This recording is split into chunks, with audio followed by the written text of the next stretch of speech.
Good evening students.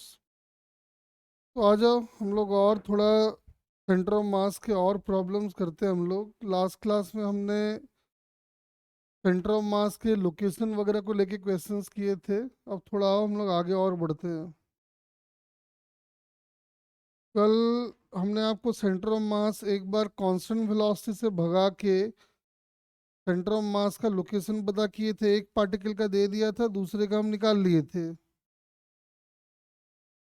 ठीक है। अब उसी को थोड़ा सा और आगे बढ़ाते हैं।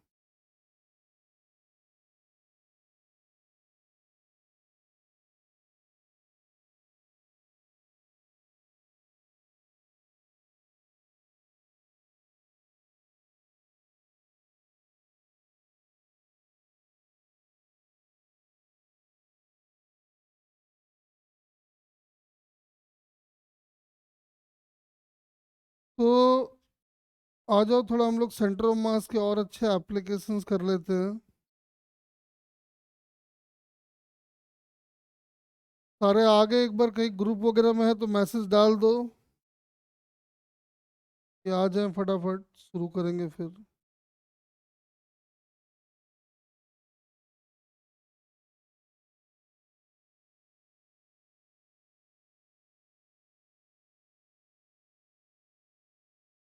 देखो थोड़ा सा ना एक सेंटर ऑफ मास फ्रेम का हमको जरूरत पड़ेगा, तो उसका थोड़ा आइडिया हम लोग डेवलप कर लेते हैं। हेडिंग डाल दो, सेंटर ऑफ मास फ्रेम। तो सेंटर ऑफ मास फ्रेम में हम एक दो डेरिवेशंस करेंगे पहले, जो आपके लिए काम का है। आओ पहले उसको देखते हैं। जैसे मान लो कि एक पार्टिकल है जिसका मास है m1, और उस पार्टिकल के पास जो वेलोसिटी है वो सपोज करो है v1 वेक्टर, और एक दूसरा मास पार्टिकल है m2। आप एज्यूम कर लो कि उसकी जो वेलोसिटी है वो है v2 वेक्टर। तो आपको पता है कि अगर हम सेंटर ऑफ मास की वेलोसिटी पता करें तो सेंटर ऑफ मास की जो वेलोसिटी आएगी vcm, वो क्या आएगा? m1 v1 vector, m2 v2 vector ना। अब हम निकालने जा रहे हैं कि बॉडी वन की velocity with respect to centre of mass. तो ये होगा बॉडी वन की velocity minus velocity of centre of mass. तो बॉडी वन की वेलोसिटी तो जो है वो है, और सेंटर ऑफ मास की वेलोसिटी हम निकाल चुके हैं, तो उसको लाके यहाँ डाल देंगे। m1 v1 plus m2 v2, ऐसा। तो थोड़ा सॉल्व कर लेते हैं। सॉल्व कर लेंगे तो क्या आएगा देखो, m1 v1 तो कैंसिल आउट हो जाएगा, आएगा m2। अगर कॉमन ले ले तो ये आ जाएगा v1 minus v2 divided by m1 plus m2। अगर आप ध्यान से देखो तो ये m2 जो है वो बेसिकली रिलेटिव वेलोसिटी है, तो हम इसका नाम कर दिए वीरेल। ऐसा आ गया। अब हम निकालने जा रहे हैं p1c। p1c का मतलब है वन का momentum centre of mass frame में कितना होगा। वन का momentum centre of mass frame में कितना होगा। तो वन का मोमेंटम अगर सेंटर ऑफ मास फ्रेम में निकालना है तो लिखना पड़ेगा अपने को m1 और v1c। v1c की वैल्यू अगर लाके हम डाल देते हैं तो आ जाएगा, ये देखो, m1 m2 v rail by m1 plus m। ये आ गया हमारा वन का momentum centre of mass frame में। ठीक है। अब यही काम करेंगे हम 2 के लिए, तो हम निकालेंगे velocity of second body with respect to centre of mass, तो ये होगा v2 minus we C. v2 का मतलब v2, लेकिन जब सेंटर ऑफ मास की वेलोसिटी लिखोगे तो हमने निकाला हुआ है m1 v1 plus m2 v2 by m1 plus m2। और जब इसको हम सॉल्व करेंगे तो ये आ जाएगा m1 और ये आ जाएगा v2 minus v1 divided by m1 plus m2। तो ध्यान से अगर देखो, अगर हम यहाँ पे लिखे P2C,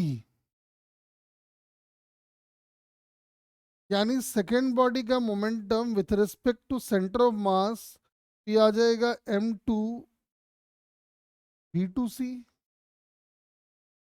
यानी ये आ गया m1 m2 by m1 plus m2। और मैंने क्या किया है, v2 माइनस वी को लिख दिया है negative of v1 minus we, और v1 माइनस वी को मैंने v रेल लिखा था, तो ये हो जाएगा माइनस ऑफ ऐसा।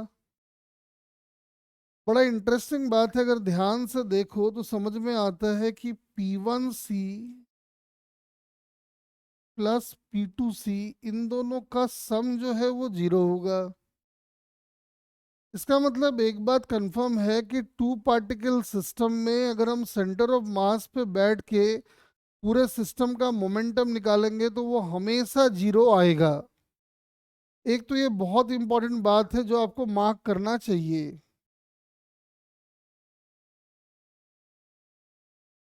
क्लियर है ये बात?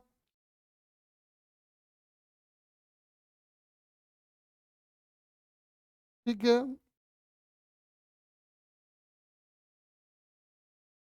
कहने का मतलब ये है कि जब कभी भी आप सेंटर ऑफ मास फ्रेम में बैठ के पूरे सिस्टम का मोमेंटम निकालोगे तो वो हमेशा 0 आएगा। ये एक रिजल्ट बहुत इंपॉर्टेंट है जो आपको ध्यान रखना है। कि और भी इम्प्लीकेशन से क्या है मैं समझाता हूँ आपको, देखो। अब इसके लिए हम छोटा सा एक एग्जांपल लेते हैं तो समझने के लिए। जैसे आज हम क्वेश्चन को डिस्कस भी करेंगे आपके साथ। मान लो ये कोई 2 kg का बॉडी है और ये एक स्प्रिंग से अटैच्ड है। मान लेते हैं 3 kg का बॉडी है और इसके पास वेलोसिटी है 10 मीटर पर सेकेंड। ये जो कहानी आपको दिख रही है ग्राउंड फ्रेम में दिख रहा है सब कुछ, लेकिन हम चाहते हैं नहीं, हम चाहते हैं कि हम सेंटर ऑफ मास फ्रेम में काम करें। तो अभी हमने सीखा है, अगर हम इस बॉडी का नाम 1 कर दें और इस बॉडी का नाम 2 कर दें, तो अभी हमने सीखा हुआ है क्या। चलो बेसिक से करना चाहो तो बेसिक से करके देख सकते हो और रिजल्ट भी यूज कर सकते हो, तो मतलब बेसिक से कर देते हैं, आ जाओ। VCM अगर आप निकालो तो वो आ जाएगा 3 × 10 डिवाइडेड बाई 5, यानी कि आ गया 6 metre per second. Velocity of second body with respect to centre of mass अगर हम निकाले, क्या आएगा, velocity of second body minus velocity of centre of mass. तो सेकेंड बॉडी का वेलोसिटी है 10, सेंटर ऑफ मास की वेलोसिटी है 6, यानी आ गया 4। तो अगर हम निकालें कि momentum of second body with respect to centre of mass, ये आ जाएगा 3 × 4, यानी कि 12। ठीक वैसे ही जब आप V1C निकालोगे तो V1C आएगा V1 minus we C. V1 का मतलब है 0 और इसका मतलब है 6, यानी आ गया -6। यानी अगर हम P1C निकालें तो P1C आ जाएगा कि 1 का मास मतलब 2, और ये आ गया -6। तो आप देख सकते हो दोबारा आ रहा है ये -12। इसका मतलब है कि P1C प्लस P2C निकालेंगे तो पूरे सिस्टम का मोमेंटम हमेशा ही जीरो आएगा। अब बार बार इस तरह से हम डेरिवेशन नहीं करेंगे, सेंटर ऑफ मास फ्रेम पे क्या सिनारियो बनेगा वो देखते हैं, आ जाओ।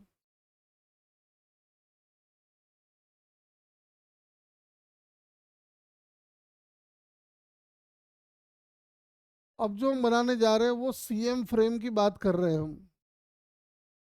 आओ देखते हैं क्या होगा। आप कह रहे हो कि सेकेंड बॉडी का मोमेंटम सेंटर ऑफ मास के फ्रेम में है 12,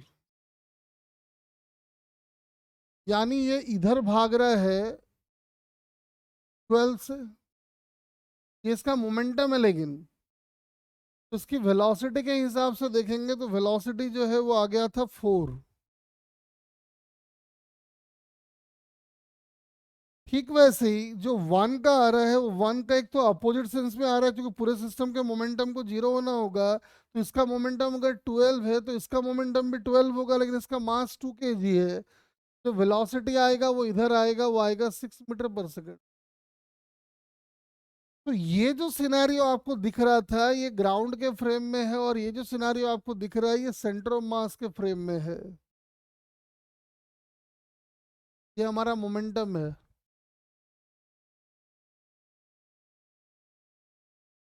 अरे कैसे कन्वर्ट किया, समझ में आया क्या?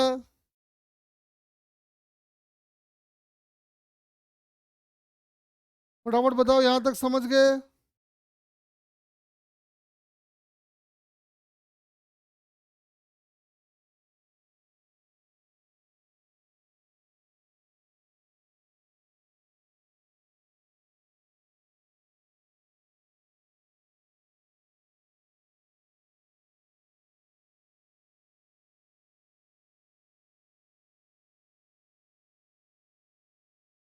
चलो, इसका हम बहुत अच्छा एप्लीकेशन अभी थोड़ी देर में आपको कराएंगे, ठीक है। इसके पहले एक छोटा सा कॉन्सेप्ट बताता हूँ, सुनो। देखते हैं कितना बच्चा सही करेगा। जैसे मान लो, हटा ही देते हैं। देखो, मान लो ये एक बॉडी है जिसका मास है m1। ये v1 वेलोसिटी से भाग रहा है,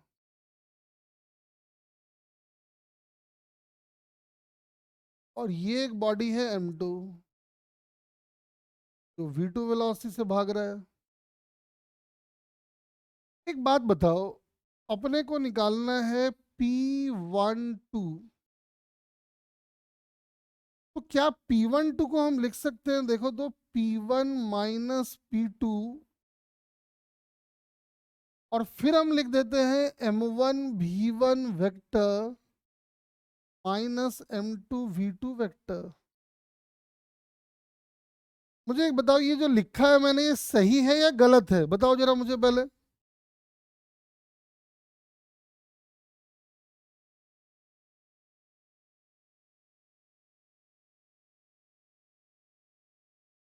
कितने बच्चे कह रहे हैं सही है, बताओ जरा।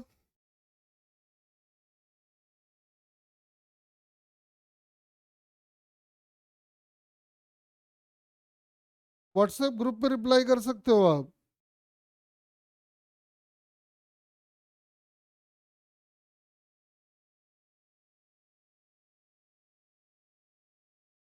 क्या जो लिखा है मैंने वो सही है गलत है, बताओ जरा मुझे।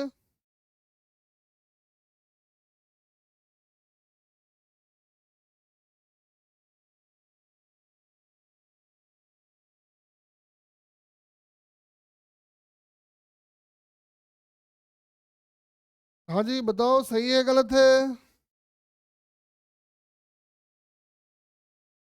यस सर, नहीं सही या गलत ये बताओ।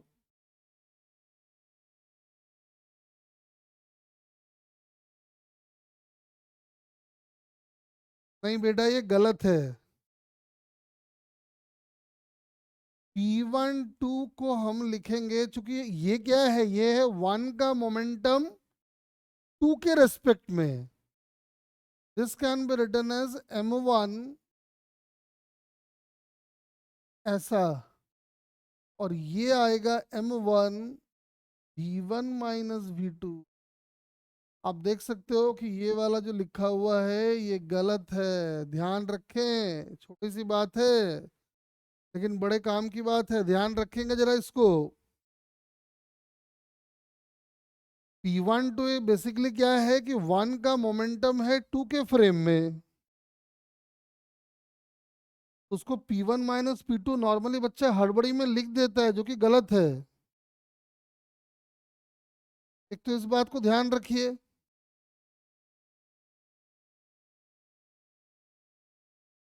ठीक है ना। और थोड़ा सा आगे बढ़ते हैं। चलिए लिखो, kinetic energy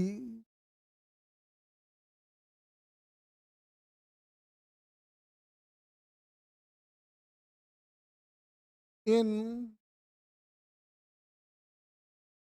centre of mass frame. हम सेंटर ऑफ मास फ्रेम में हम जब देख चुके हैं कि पूरे सिस्टम का मोमेंटम अगर जीरो है, तो हम ये निकालना चाहते हैं कि भाई सेंटर ऑफ मास के फ्रेम में उसकी काइनेटिक एनर्जी कितनी होगी। बड़ा आसान है।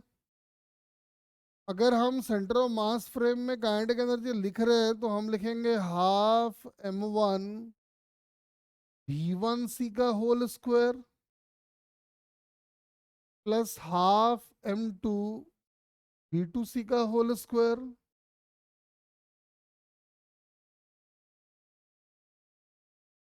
हाफ m1 और v1c जो आएगा वो आएगा v1 माइनस, अगर हम ये मान ले कि दोनों बॉडीज भाग रही हैं, ठीक है, अगर दोनों बॉडीज भाग रही हैं तो ये लिखा जाएगा m1 v1 plus m2 v2 by m1 plus m2, और इसका स्क्वायर।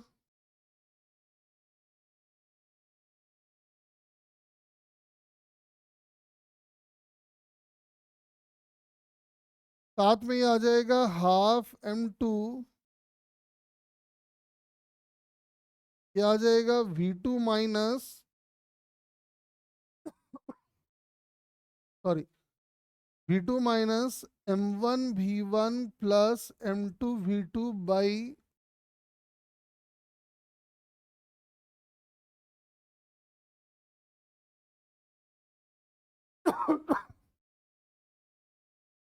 बेटा इसको एक बार सॉल्व करो, क्या आंसर आ रहा है बताओ।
हाँ, तो सेंटर ऑफ मास फ्रेम में जब पूरे सिस्टम की काइनेटिक एनर्जी निकालोगे, ये आ जाएगा half m1 m2 by m1 plus m2 into v1 minus v2 का होल स्क्वायर, और इसको हम लोग याद रखते थे as half mu V rel का स्क्वायर। ठीक है।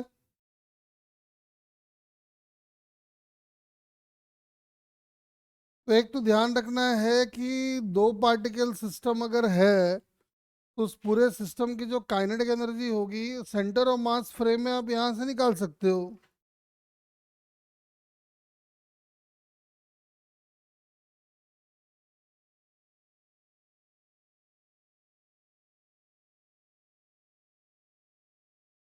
ठीक है। अब देखो, अब हम निकालने जा रहे हैं kinetic energy in ground frame. जरा बताओ, पूरे सिस्टम का काइनेटिक एनर्जी ग्राउंड फ्रेम में कितना होगा?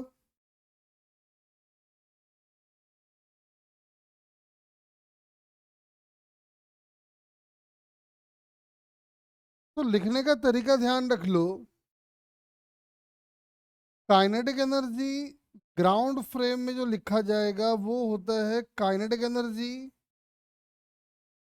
With respect to centre of mass frame plus kinetic energy of centre of mass. तो सेंटर ऑफ मास के फ्रेम में काइनेटिक एनर्जी हम निकाल चुके हैं, हाफ म्यू वी रेल का स्क्वायर। और kinetic energy of centre of mass, तो सेंटर ऑफ मास को हम लोग मान सकते हैं कि वो एक बॉडी है जिसका मास है m1 + m2, और वो भाग रहा है और उसकी जो वेलोसिटी है वो vcm है। वो लिखा जाएगा हाफ m1 + m2, और सेंटर ऑफ मास की वेलोसिटी मतलब m1v1 + m2 by m1 + m2 का होल स्क्वायर। जब इस पूरे को कैलकुलेट करोगे और सॉल्व करोगे तो आप देखोगे काइनेटिक एनर्जी जो है वो आएगा ग्राउंड फ्रेम में। निकाल के चाहो तो देख भी लो, आ भी रहा है या नहीं आ रहा है। मतलब इसको जब सॉल्व करेंगे तो आंसर अपना आएगा हाफ m1v1 का स्क्वायर प्लस हाफ m2v2 का स्क्वायर। जब चेक करके देखो तो आ रहा है नहीं आ रहा है।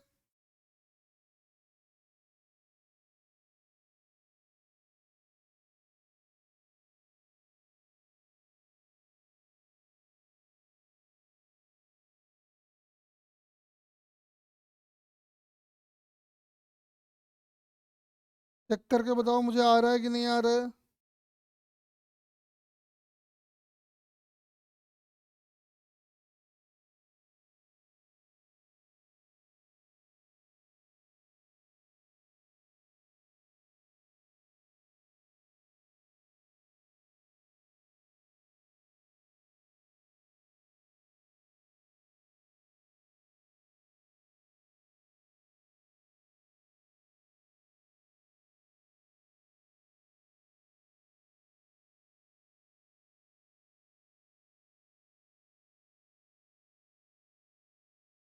चेक करके देखो तो आ रहा है क्या?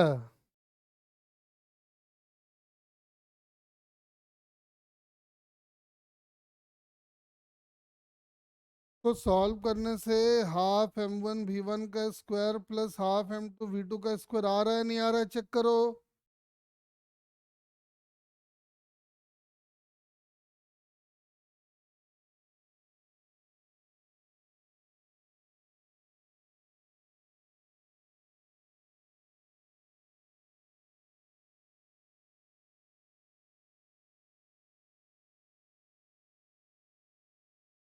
चेक करके देखो आ रहा है कि नहीं आ रहा है। कैलकुलेशन तो करो बेटा।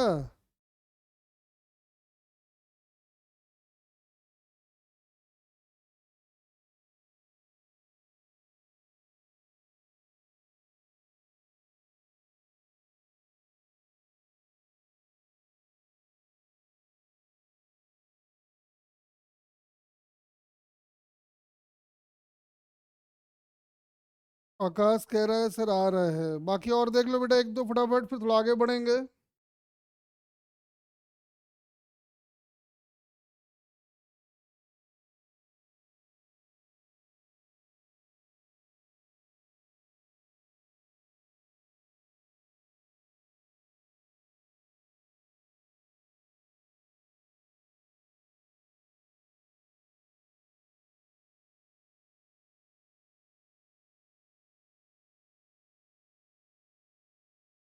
चलो ठीक है, आ गया ना। अब एक छोटी सी बात बता रहा हूँ, हमेशा ध्यान रखना है इस बात को, ठीक है? क्या ध्यान रखना है? किसी भी सिस्टम का काइनेटिक एनर्जी मिनिमम कब होगा?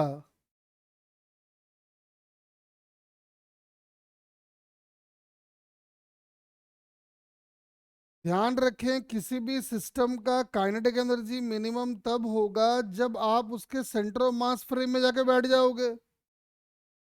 सेंटर ऑफ मास फ्रेम में जाके बैठ जाओगे तो आपको फायदा ये होगा कि क्या जो अभी हमने सेंटर ऑफ मास की काइनेटिक एनर्जी लिखी है, क्या ये वाला टर्म आएगा या जीरो हो जाएगा, बताओ मुझे।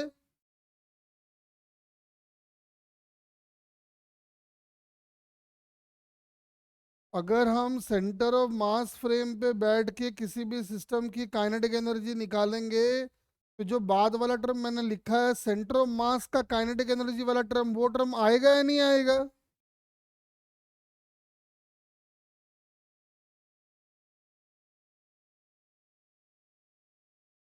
अरे नहीं आएगा ना बेटा। जब आप सेंटर ऑफ मास पे बैठ गए तो आपके लिए तो वो रुक गया ना। आप जिस चीज पे बैठ जाते हो वो आपके लिए रुक जाता है। तो आप अगर सेंटर ऑफ मास पे जाके बैठ गए तो सेंटर ऑफ मास तो आपके लिए रुक गया। तो फिर सेंटर ऑफ मास की काइनेटिक एनर्जी कैसे आ सकती है? इसीलिए हम लोग कहते हैं कि किसी भी सिस्टम का काइनेटिक एनर्जी मिनिमम होता है तब जब आप सेंटर ऑफ मास फ्रेम पे बैठ के काम करो। और वो मिनिमम काइनेटिक एनर्जी की जो वैल्यू होती है वो यही होती है, हाफ म्यू वी रेल का स्क्वायर। बताओ ये कॉन्सेप्ट क्लियर हुआ तो?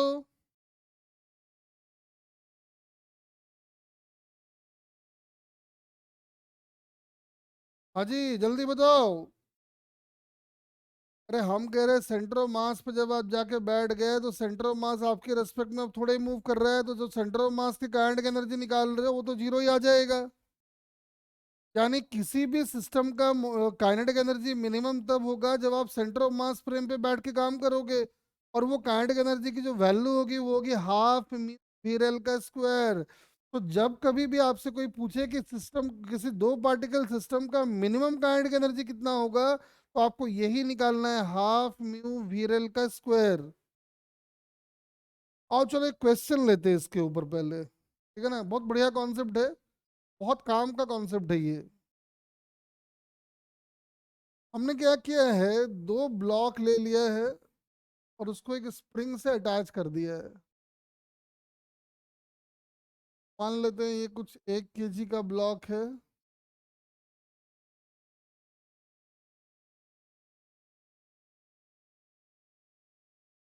और ये एक 2 केजी का ब्लॉक है।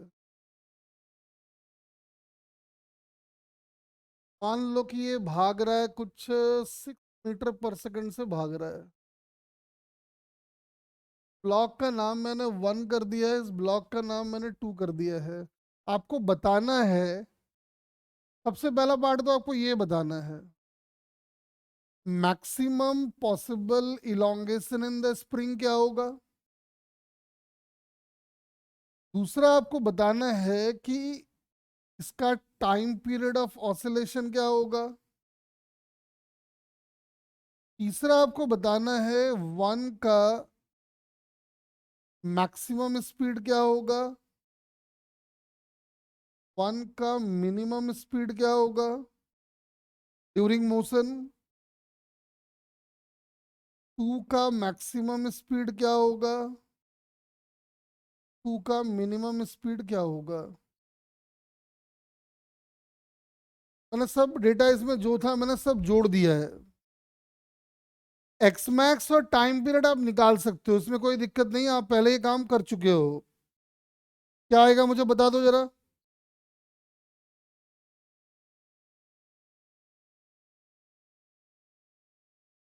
एक्स मैक्स और टाइम पीरियड तो आप निकाल ही सकते हो।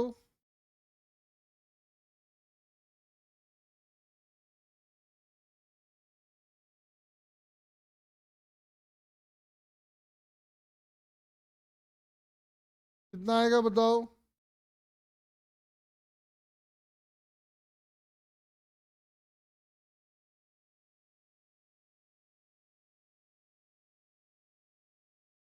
तो अगर आपको याद हो तो एक्स मैक्स निकालने का तरीका हम आपको बताए थे। अगर आप सेंटर ऑफ मास फ्रेम में बैठ के काम करो तो सेंटर ऑफ मास फ्रेम में क्या दिखाई पड़ेगा आपको? ये दोनों बॉडीज आपको ऑसिलेट करती हुई दिखाई देंगे, और आपको याद होगा तो हमने इसका टाइम पीरियड भी निकाला हुआ है। इसका टाइम पीरियड आया था, याद करो, t is equal to 2 pi under root of mu by K. और इसका मोशन जो होता है आपको पता है ना, ये ऐसे ऐसे ऑसिलेट करता रहता है, ऐसे ऐसे ऑसिलेट करेगा ये। हाँ, ऑसिलेशन के दौरान तो जो टाइम पीरियड आएगा वो वेलोसिटी से इंडिपेंडेंट होगा, तो टाइम पीरियड तो आ गया 2 pi under root of mu by K. X max निकालने का तरीका बताए थे कि हाफ म्यू वीरेल का square is equal to half K X square. इसका रीजन अब समझ में आपको आने लगा होगा कि जब हम लिख रहे हैं हाफ म्यू वीरेल का square is equal to half K X square, यानी हम सेंटर ऑफ मास फ्रेम में बैठ के काम कर रहे हैं। और पोटेंशियल एनर्जी किसी भी सिस्टम का किसी भी फ्रेम से लिखो वो हमेशा आंसर सेम ही आएगा।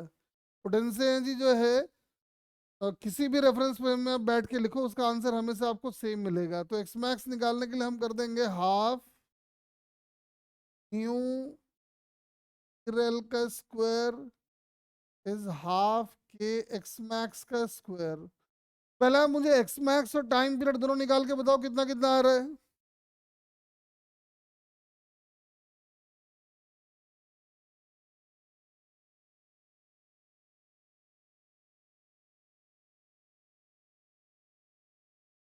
फटाफट बताओ जरा।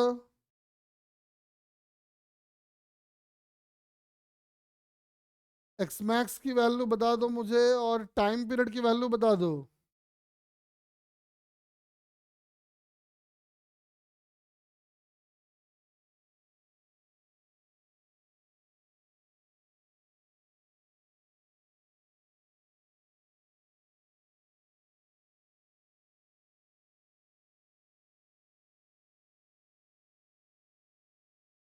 जल्दी बताओ कितना आ रहा है एक्स मैक्स।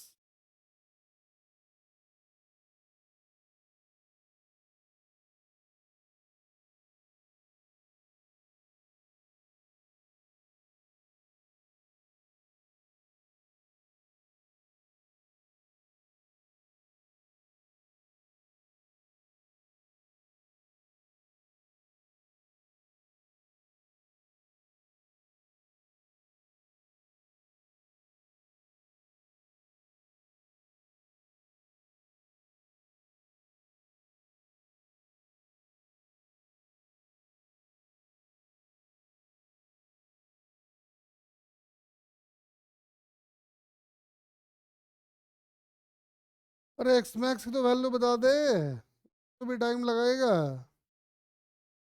एक्स मैक्स कितना आ रहा है, टाइम पीरियड कितना आ रहा है, बिल्कुल सिंपल कैलकुलेशन है ये तो।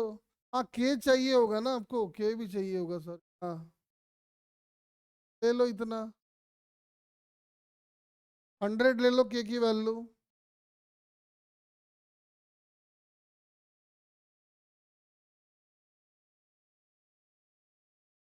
के की वैल्यू 100 ले लो, बताओ क्या आएगा अब।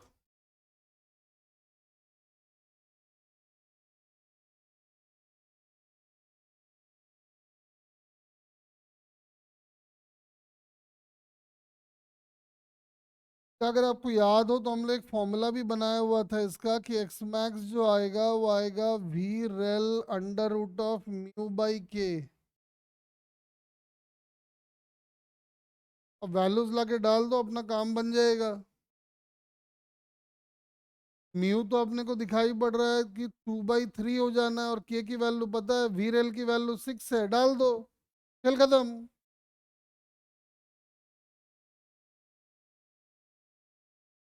तो रिलेटिव वेलोसिटी आएगा वो आ गया 6, ये हो गया 2/3, और के की वैल्यू 100 है, तो लाके डाल दो यहाँ पे, आंसर आ गया। वैसे ही टाइम पीरियड चाहिए तो यहाँ लाके डाल दो, 2 pi under root of mu मतलब हो गया 2/3, और के का मतलब हो गया 100। जो भी आना होगा आता रहेगा। लेकिन जो थर्ड पार्ट है वो बहुत अच्छा है। थर्ड पार्ट कैसे फाइंड करेंगे, ध्यान से सुनो जरा। थर्ड पार्ट का जब हम कैलकुलेशन बता रहे थे, ध्यान से देखना थर्ड पार्ट कैसे आएगा।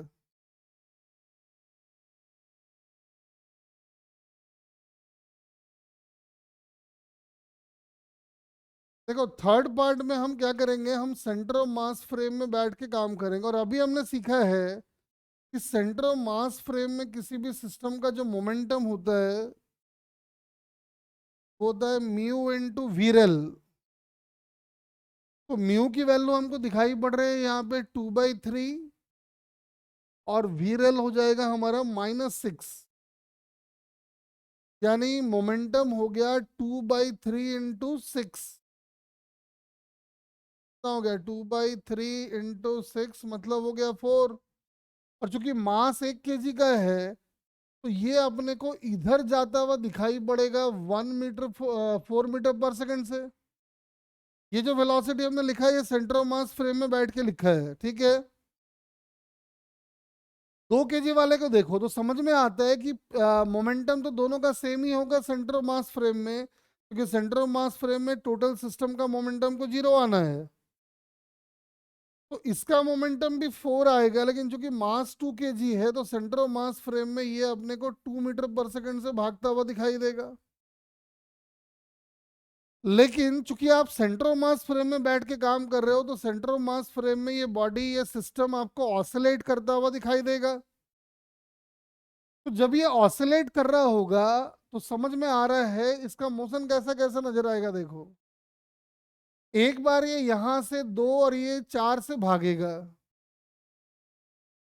फिर ये लोग दोबारा यहाँ पे आएगा, तो दोबारा जब यहाँ पे आएगा तो ये वाली वेलोसिटी इसकी रही होगी 2 मीटर पर सेकंड, और ये वाली वेलोसिटी इसकी रही होगी 4 मीटर पर सेकंड।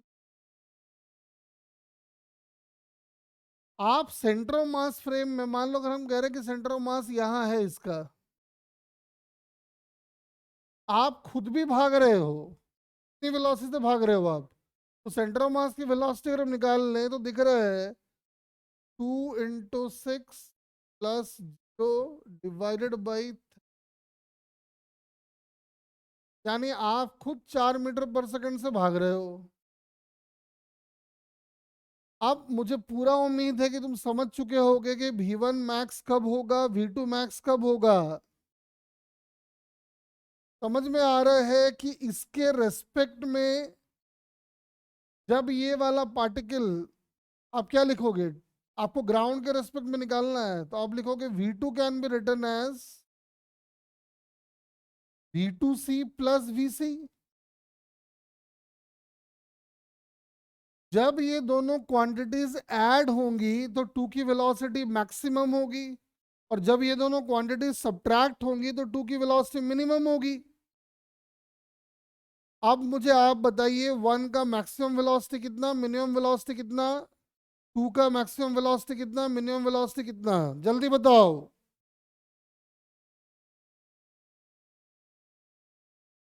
फटाफट आंसर दो।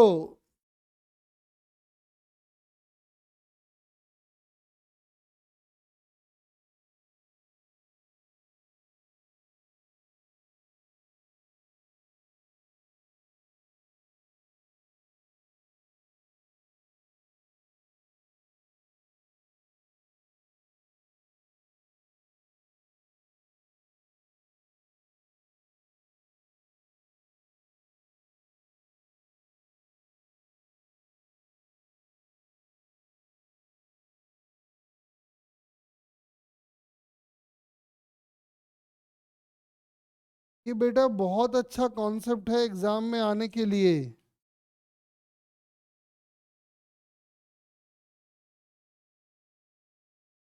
जल्दी जल्दी बता दो।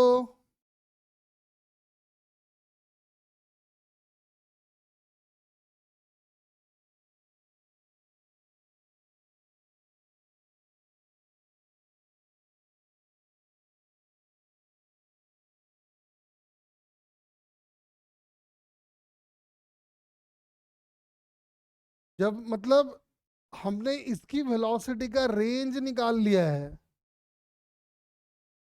जैसे आकाश कह रहा है कि सर 1 की मैक्सिमम होगी 8 और मिनिमम होगी 0। आपसे एग्जाम में पूछ लेगा बताओ V1 की वैल्यू 4 हो सकती है या नहीं, 3 हो सकती है या नहीं, आप सब बता सकते हो क्योंकि आपने मैक्सिमम मिनिमम निकाल लिया है, फिर तो जो मर्जी है सब निकालते रहो। अरे ये कॉन्सेप्ट सबको क्लियर हो गया क्या? जल्दी जल्दी बताओ, थोड़ा आगे बढ़ेंगे।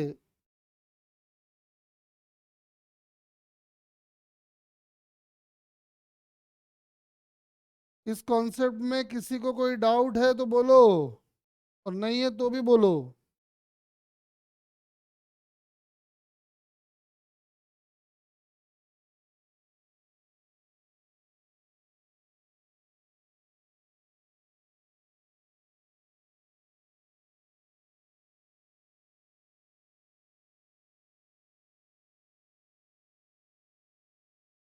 अरे बोलो क्लियर है क्या ये वाला?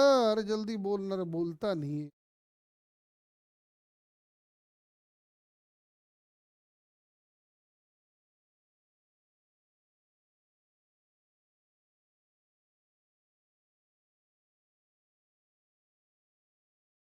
चलो थोड़ा आगे बढ़ते हैं, आ जाओ। कोलिजन वाले जो फॉर्मूलाज हम लोग पढ़े थे, अगर आपको याद हो हेड ऑन वाले, वो थोड़ा एक बार रिवाइज करा देते हैं आपको। अगर ये m1 मास है, u1 से जा रहा है, ये m2 मास है, u से जा रहा है।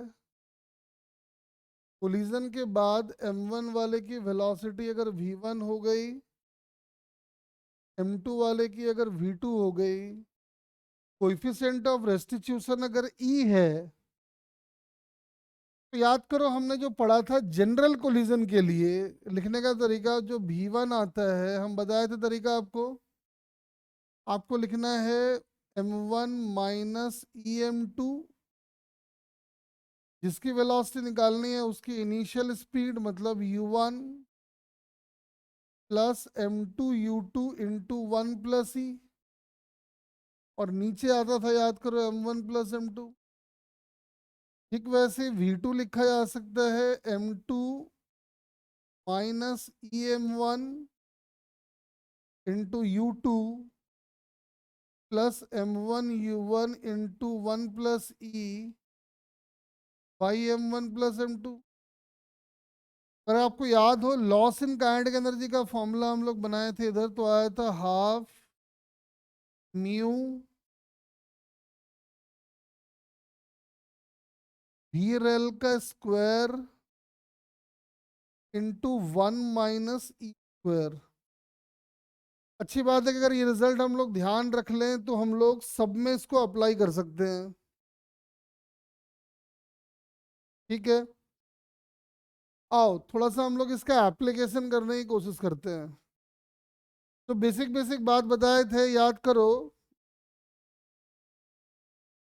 हम फटाफट बोल देते हैं। याद करो हमने पढ़ा था इलास्टिक कोलिजन में अगर दोनों बॉडीज का मास सेम है और हेड ऑन कोलिजन हो रहा है, तो हमने पढ़ा था कि दोनों बॉडीज अपनी अपनी वेलोसिटी कॉमन नॉर्मल के अलोंग एक्सचेंज कर लेते हैं। ये तब पॉसिबल होगा जब दोनों बॉडीज का मास सेम हो। फिर एक बात मैंने बताया था याद करो कि kinetic energy of the system remains conserved during elastic collision, true या false? Kinetic energy of the system remains conserved during elastic collision. True या false? False. हमने ये बोला था कि काइनेटिक एनर्जी कोलिजन से पहले और कोलिजन के बाद कंजर्व रहती है। ड्यूरिंग द कोलिजन जो बॉडी में डिफॉर्मेशन आया होगा, मतलब बॉडी में कुछ पोटेंशियल एनर्जी स्टोर हुई होगी, और वो पोटेंशियल एनर्जी आया कहाँ से होगा? वो स्टार्टिंग वाले काइनेटिक एनर्जी से तो आया होगा। तो जो डिफॉर्मेशन के दौरान काइनेटिक एनर्जी होगी वो स्टार्टिंग वाले से कम होगी, इसलिए स्टेटमेंट फॉल्स हो गया। ठीक है, एक काम और कराया था, अगर आपको याद हो कि collision of lighter body with heavy body, अगर आपको ध्यान हो मैंने बताया था कि मान लो अगर एक बॉडी है m1 और ये जा रहा है u1 से, और इसका अगर एक बहुत हेवी बॉडी के साथ कोलिजन हो गया जो कि आ रहा है u2 से, और अगर हम मान लेते हैं कि e की वैल्यू 1 है, तो हमने ये बताया था कि हम ये मानेंगे कि हेवी बॉडी के वेलोसिटी में कोई बदलाव नहीं आया, और जो छोटा वाला बॉडी है वो हमने देखा हुआ है खुद की वेलोसिटी जो है वो तो है ही है, और बड़े वाले का वेलोसिटी भी इसमें ट्वाइस होकर डबल हो जाता है। यानी जो छोटा वाला बॉडी है वो बाउंस बैक करेगा with velocity u1 plus 2u2। अब इसके ऊपर दो छोटे छोटे क्वेश्चन कर लेते हैं। जैसे मान लो ये एक बॉडी है, बॉडी का मास है 2 kg, और एक दीवार चलता हुआ आ रहा है, वेलोसिटी है 5 मीटर पर सेकेंड, ये भाग रहा है 2 मीटर पर सेकेंड से, दोनों के बीच में कोलिजन हो गया, ई की वैल्यू 1 है, तो दिखाई पड़ रहा है कि कोलिजन के बाद जो छोटा वाला बॉल है वो बाउंस बैक करेगा कितने से, जल्दी बताओ, दिखाई पड़ रहा है?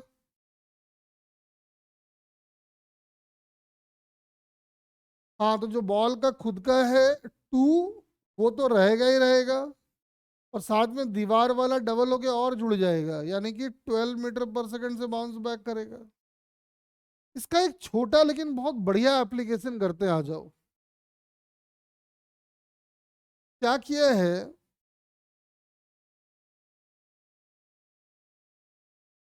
एक ऐसे बड़ा बॉल है, एक छोटा बॉल है,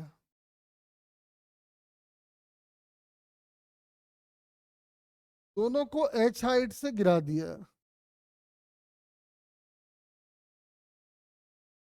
बोला है यहाँ पे भी जो कोलिजन होगा उसको इलास्टिक लो, और बॉल्स के बीच में जो कोलिजन होगा उसको भी इलास्टिक लो, ये m1 ये m2, और अपने को ये बोल रखा है कि m1 is very very less than m2। ठीक है, calculate maximum height attained bye m1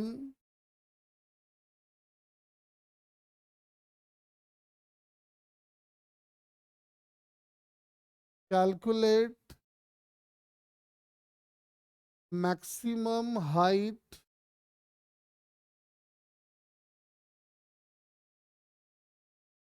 attained by m1 after m2 hits the ground। Try करें, बहुत बढ़िया क्वेश्चन है ये।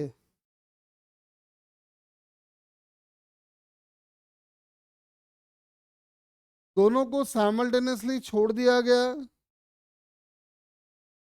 जो भी कोलिजन होगा सबको इलास्टिक मानते हुए मुझे आप बताओ कोलिजन के बाद छोटा वाला बॉल कितना हाइट गेन करेगा?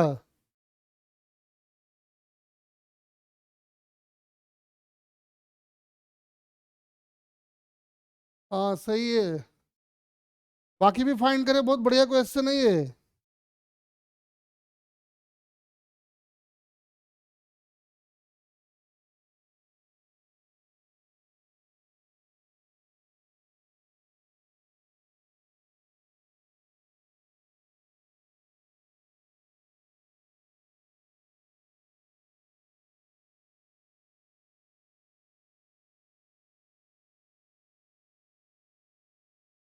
हाँ सही है। एक्चुअली क्या होगा कि पहले हमने बार बार ये बोला हुआ है कि चूंकि दोनों को साइमल्टेनियसली गिरा रहे हैं और एयर रेजिस्टेंस नहीं है, तो दोनों के बीच में पक्का एक एयर गैप होगा। एयर गैप होने से ये होगा कि जैसे ये टक्कर मारेगा और ये बाउंस बैक करेगा, वो सही मायने में अभी भी नीचे ही जा रहा होगा।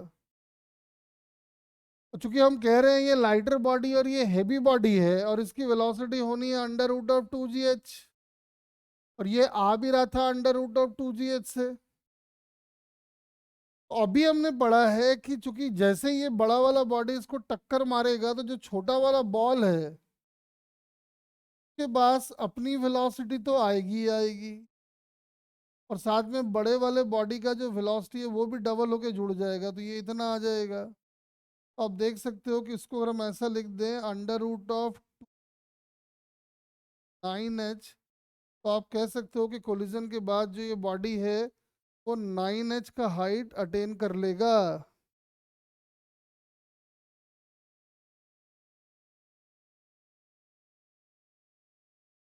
ठीक है ना बात। चलो एक और क्वेश्चन करते हैं। अब हम जो रिजल्ट से हम नहीं जा रहे हैं उसमें से हम मान रहे हैं कि आपको रिजल्ट सारे ध्यान है अभी। अच्छा क्वेश्चन करते हैं। वैसे अगर आपको रिजल्ट में बता दूं, एक बॉल अगर आता है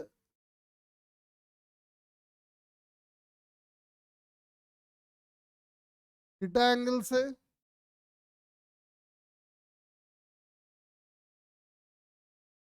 वो जाएगा जो का एंगल जब भी होगा वो थीटा से ज्यादा या थीटा के बराबर होता है। का लॉजिक भी अपने को समझ में आता है कि ये वाला जो केस है वो ई इज इक्वल टू 1 के लिए है। वी नॉट से आया तो वी नॉट से ही गया होगा। बाकी सब केस में चूंकि स्पीड की वैल्यू घट रही है और कोलिजन के दौरान हमको समझ में आ रहा है कि जो वर्टिकल वाला वेलोसिटी है वही चेंज होगा, हॉरिजॉन्टल चेंज होगा नहीं।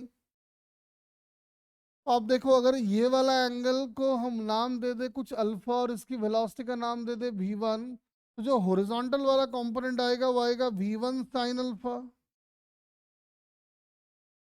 और बॉल का हॉरिजॉन्टल वेलोसिटी जो है वो कंजर्व रहना चाहिए, क्योंकि जो भी इम्पल्स लग रहा है वो इधर लग रहा है, तो इस डायरेक्शन में कोई कंपोनेंट नहीं है। यानी v1 sine alpha that must be equal to v naught sine theta, और ये कांस्टेंट है। वेलोसिटी की वैल्यू घट रही है, तो वेलोसिटी अगर वैल्यू घट रही है तो पक्का अल्फा की वैल्यू को बढ़ना होगा, ताकि v1 साइन अल्फा की value v not cos theta रहे। अगर आपको याद हो तो हमने इसका एक फॉर्मूला भी बनाया हुआ है कि tan फाई जो आता है वो आता है tan थीटा डिवाइडेड बाई, और कोलिजन वाले के बाद वाली जो वेलोसिटी होती है वो होती है v naught under root of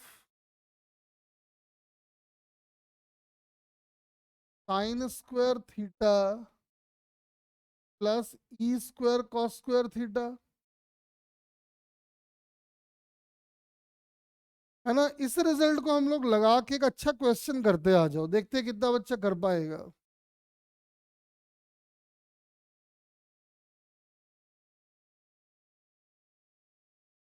जैसे क्या किया है, एक 90 डिग्री के एंगल वाला इंक्लाइंड है ये। मेट्रिकल तो नहीं लग रहा है ना। ये एंगल है थीटा।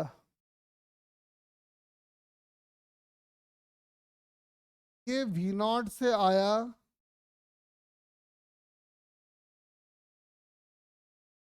इधर हिट किया और चला गया। बॉल आया, पहले इंक्लाइन को हिट किया, दूसरे इंक्लाइन को हिट किया और चला गया। तो कह रहा है बताओ जो बॉडी की फाइनल वेलोसिटी होगी वो कितनी होगी और किधर होगी। तो एक काम करते, इसको आसान बनाने के लिए ऐसा कर देते, ये ऊपर ही चला गया, चलो और आसान कर देते।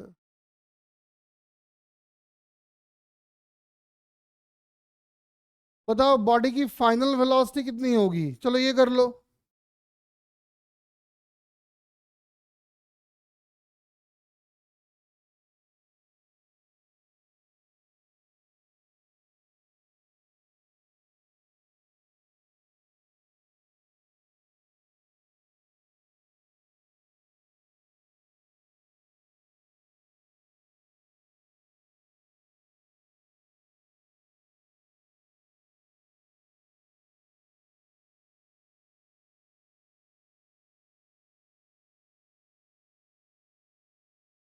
फटाफट ट्राई करो।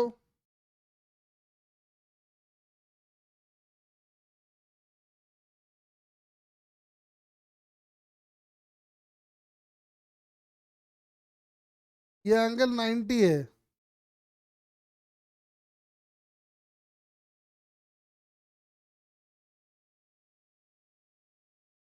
ट्राई करो।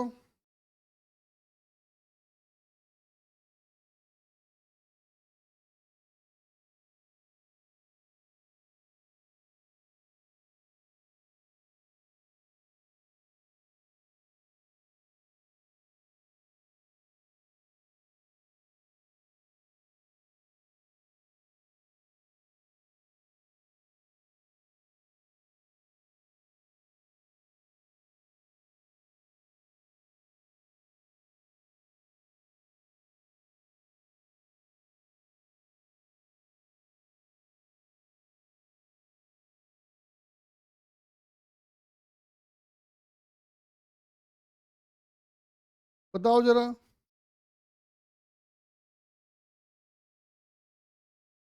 कह रहे बॉल जिस स्पीड से बाउंस बैक करेगा उसकी वैल्यू बताओ।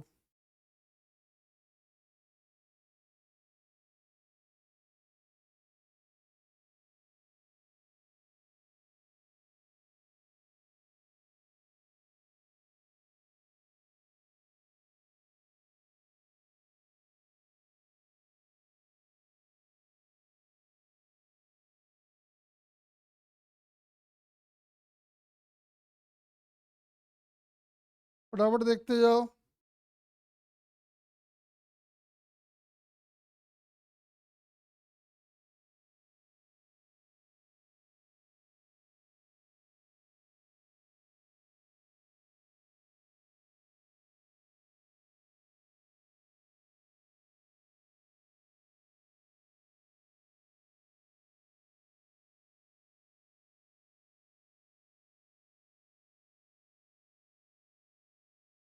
आकाश कह रहे हैं v naught e square cos square theta.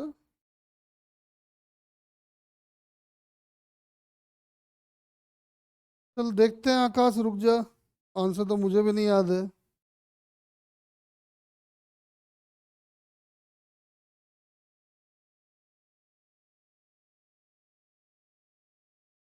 मतलब इसमें एक बात अंडरस्टूड माना जाएगा कि यहाँ से यहाँ वेलोसिटी में ना कोई बदलाव नहीं हुआ, ये वाला। ठीक है ना, वरना फिर प्रोजेक्टाइल मोशन होने लगेगा तो आप कैलकुलेशन नहीं कर पाओगे।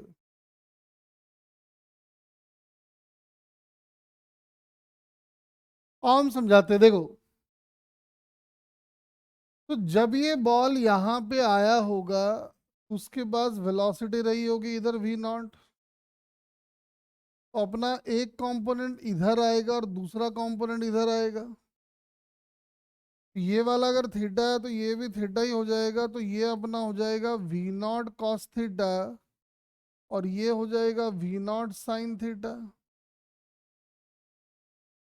ठीक है। अब क्या होगा, ध्यान से देखो। जैसे ही टक्कर होगा, टक्कर होने के बाद वेलोसिटी में बदलाव आएगा। वेलोसिटी में बदलाव आएगा। ये वाला वेलोसिटी बदल के हो जाएगा E V naught cos theta, और V naught sine theta unchanged रहेगा। यानी बॉल जब यहां पे आएगा तो बॉल के पास कौन कौन सा वेलोसिटी होने वाला है। एक तो होने वाला है ये वाला, चूंकि एकदम इंक्लाइन के परपेंडिकुलर है, मतलब इधर ऐसे, मतलब ऐसे पैरेलल बना लो। और ये हो जाएगा वी नॉट साइन थीटा। और एक वेलोसिटी है इधर, तो ये वाला जो अपना है वो सही मायने में है इधर, ई वी नॉट कॉस थीटा। अब ये वाला जैसे ही टक्कर होगा, समझ में आ रहा है अपने को कि भैया टक्कर होने के बाद ये वाला जो वेलोसिटी है वो दोबारा इधर आ जाएगा, और वैल्यू होगी ई वी नॉट साइन थीटा। और आप देख सकते हो कि दोनों के बीच का एंगल 90 है, तो जो ये वाला वेलोसिटी आएगा वो आ जाएगा ई वी नॉट, जो कि आपने ध्यान नहीं दिया, सिर्फ सार्थ जी कौशिक जी ने ध्यान दिया है। इसलिए बहुत बढ़िया क्वेश्चन है मेरे गुरु महाराजों। दोनों का रिजल्टेंट आ गया इधर, और v की वैल्यू आ गई ई वी नॉट। बोलो क्लियर है क्या?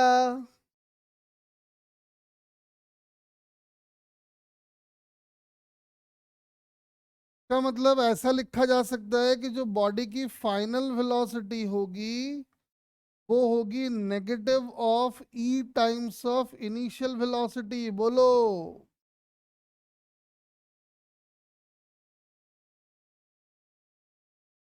अरे बता दो मेरे सन्नाटो।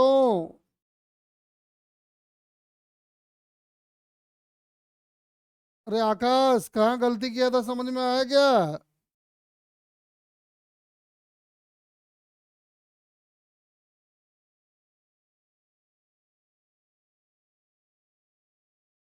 गुप्ता जी, प्रीतम, अरे फटाफट से रिस्पॉन्ड करो। तुम लोग देखो स्कूल से आए और सीधा यहाँ पढ़ाना शुरू कर दिए, और तुम लोग एक हाँ ना मुंडी हिलाने में तुम लोग का जान चला जा रहा है ना रे। इस सामने रहते ना तुम लोग को धून देते, लेकिन छोड़ो, सामने हो नहीं, इसी का फायदा उठा रहे हो तुम लोग।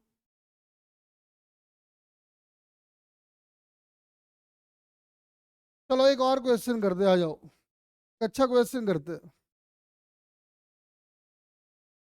जैसे ये एक सरफेस है,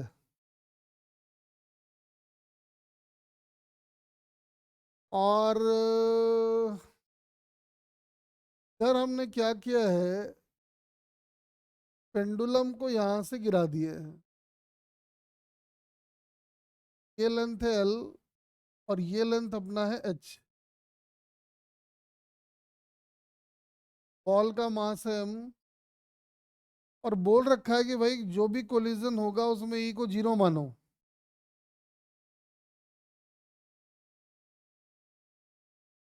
ठीक है, फ्रिक्शन वगैरह का कोई चक्कर नहीं है।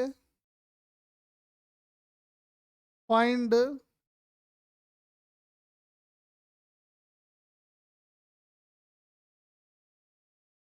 फाइनल हाइट अटेन्ड बाय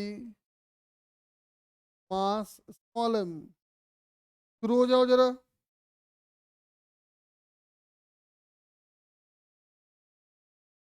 हाँ, इसमें ये बोला हुआ है कि जो एच की वैल्यू है वो एल से छोटी है।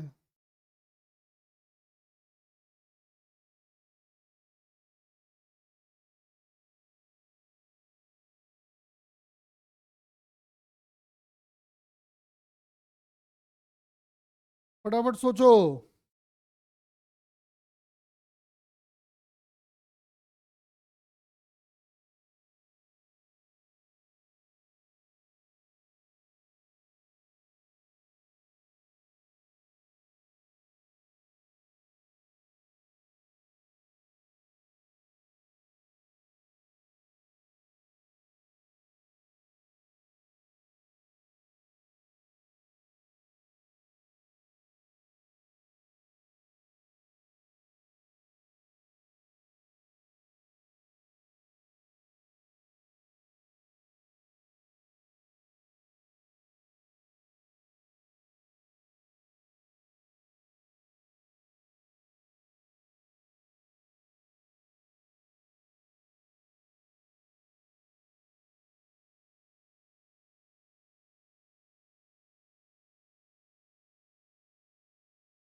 जल्दी बताओ बेटा।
हाँ जी, बताओ क्या बोल रहे हो।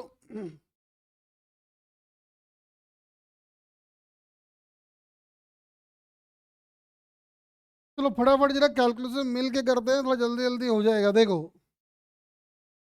तो समझ में आ रहा है कि सबसे पहले तो ये आएगा और यहाँ मारेगा टक्कर।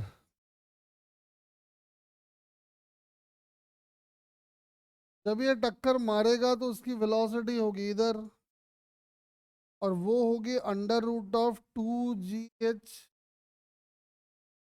समझ में आ रहा है कि अपने को रिजॉल्व करना पड़ेगा। हम क्या करते हैं कि इस एंगल का नाम थीटा कर देते हैं। तो ये एंगल अगर थीटा है तो अपना ये एंगल भी थीटा हो जाएगा।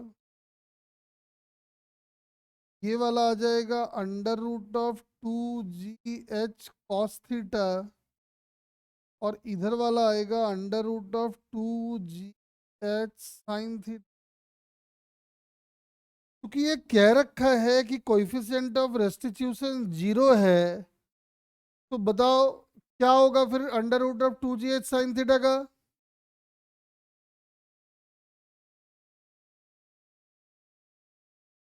जल्दी जल्दी बेटा रिस्पॉन्ड करोगे, देखो अच्छा लगेगा, फिर पढ़ाने में मन लगेगा, अच्छे क्वेश्चन कराएंगे फिर।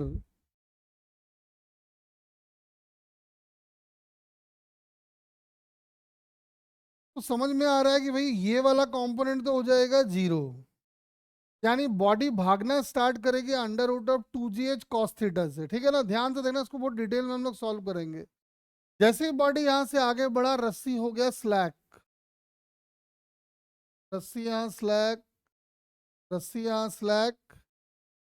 यहां तक दोबारा जब तक नहीं आएगा तब तक रस्सी टाइट नहीं होगा। और टाइट होने से ठीक पहले रस्सी की जो वेलोसिटी रही होगी वो रही होगी under root of 2 H into cos theta. अब हम फिर से इसको रिजॉल्व कर रहे हैं। ठीक है, ध्यान से सुनना, क्यों रिजॉल्व कर रहे हैं, क्यों ऐसा हो रहा है देखना। ये एंगल है थीटा। तो समझ में आ रहा है अपने को कि भैया अगर इसके रस्सी के परपेंडिकुलर वाले डायरेक्शन देख लें तो ये भी अपना हो जाएगा थीटा। देखे ना, ये थीटा तो ये थीटा, हाँ ठीक है। तो इधर वाला जो कंपोनेंट आएगा वो आएगा under root of 2H cos theta, और फिर एक कॉस थीटा आ जाएगा, यानी कॉस स्क्वायर थीटा। और एक कंपोनेंट ऑफ वेलोसिटी इधर होगी, जो होगी under root of 2 GH into cos theta into sine theta. अब बेटा एक बात जरा दिमाग लगा के बताओ, जैसे रस्सी टाइट होगी टेंशन का इंपल्स आएगा, और टेंशन का इंपल्स इसके साथ क्या करेगा।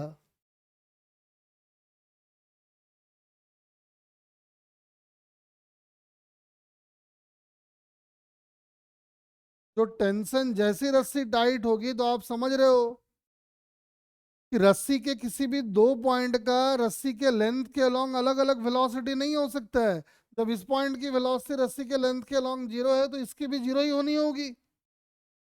यानी जैसे रस्सी टाइट होगा ये वाला कंपोनेंट ऑफ वेलोसिटी 0 हो जाएगा। बोलो हाँ या ना।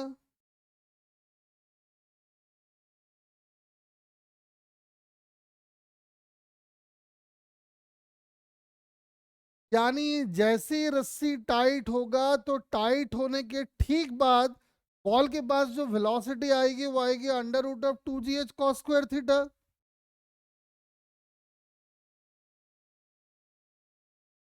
तो मुझे एक बात बताओ कि एक बॉडी अगर इतना वेलोसिटी लेके जा रहा है तो बॉडी ग्राउंड से कितना हाइट अटेन करेगा, जल्दी बताओ।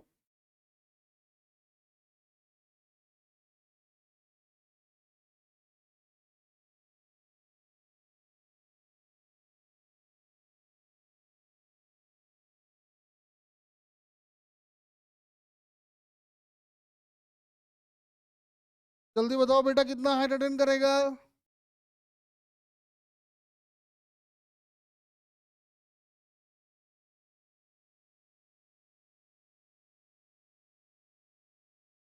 बोल दो। अरे वेलोसिटी पता है, उसको अंडर रूट ऑफ 2 GH से इक्वेट कर दो। हाँ, तो आंसर आ गया एच कॉस का पावर 4 थीटा। अब एक चीज ध्यान से सुनो, क्या क्या हुआ है इसके साथ, क्योंकि यहां पे परफेक्टली इनइलास्टिक कोलिजन हो रहा है, तो यहां पे कोलिजन के बाद कितने एनर्जी का लॉस हुआ, वो एनर्जी, वो काइनेटिक एनर्जी निकाल लो जरा। अपने को तो लॉस इसी का हुआ है ना, तो इसकी वजह से हमको कितना काइनेटिक एनर्जी का लॉस हुआ वो निकाल लो। कॉपी में लिखो।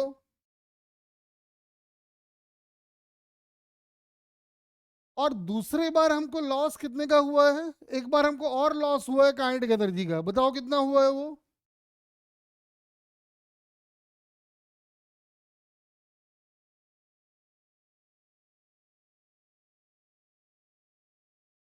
अपने को दो बार काइनेटिक एनर्जी का लॉस हो रहा है, एक बार जब टक्कर मारा तो अंडर रूट ऑफ 2 के साइन थीटा का लॉस हुआ, फिर एक बार टक्कर मारा जब रस्सी टाइट हुई वहां फिर से एक बार काइनेटिक एनर्जी का लॉस हुआ। हम चाहते हैं कि दोनों काइनेटिक एनर्जी का लॉस आप ऐड कर लो,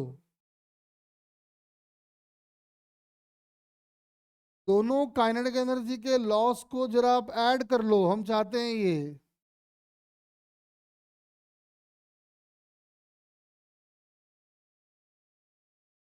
दोनों बार जो लॉस हुआ ना काइनेटिक एनर्जी का, उसका नाम आप H1 H2 रख लो चाहो तो H1 अपना हो जाना है half m under root of 2th sine theta का होल स्क्वायर, और H2 अपना हो जाना है half m under root of 2th sine theta into cos theta का होल स्क्वायर।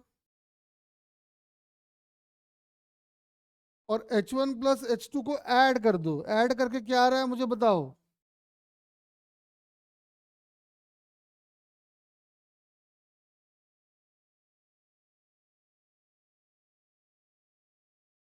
अरे H1 प्लस H2 को ऐड करने से क्या मिला हमको, mgh, हाँ ठीक है, mgh साइन स्क्वायर थीटा। हाँ ठीक है, अब एक काम करो, साइन स्क्वायर थीटा को लिख दो 1 - कॉस स्क्वायर थीटा, और 1 - cos square theta 1 plus cos square theta को कर दो 1 - कॉस का पावर 4 थीटा, वो कर दो जरा।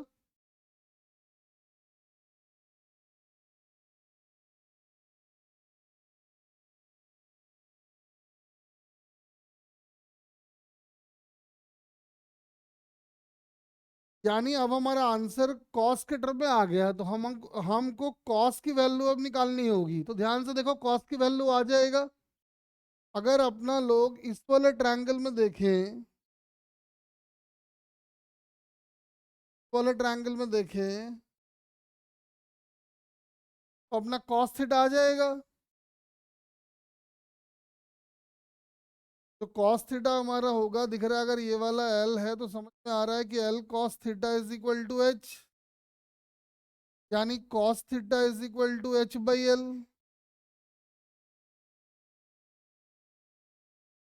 जो एम जी एच साइन स्क्वायर थीटा आ रहा है उसको लिख दो एम जी H into 1 - cos square theta, फिर उसको कर दो एम जी एच 1 - कॉस 4 थीटा, और कॉस थीटा की वैल्यू ये वाला डाल दो, तो कुल मिला के आ जाएगा एम जी एच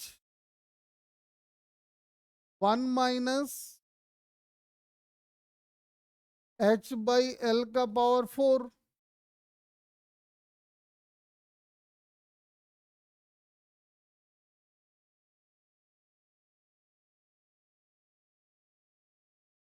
और देख लो यही आ रहा है।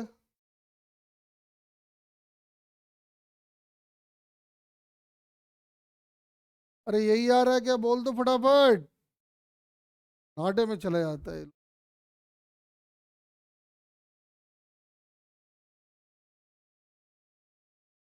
अरे बेटा बोल दे यही आ रहा है, कुछ और आ रहा है।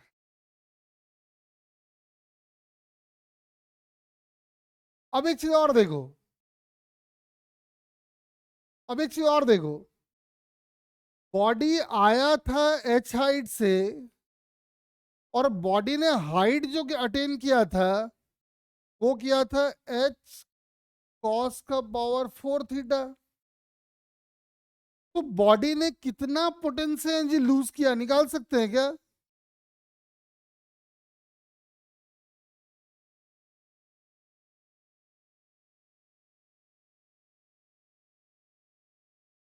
निकाल के देखो, फिर मैं जो बताना चाह रहा हूँ आपको समझ में आ जाएगा हम क्या बताना चाह रहे हैं।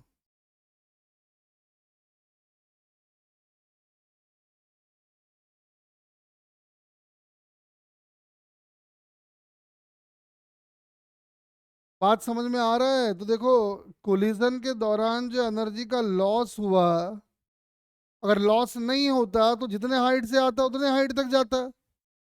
तो मैंने आपको दोनों मेथड से प्रूव करके दिखा दिया है कि लॉस इन पोटेंशियल एनर्जी निकालो या काइनेटिक एनर्जी का लॉस निकालो, दोनों सब सेम ही आ रहा है। अरे क्लियर है तो बता दो।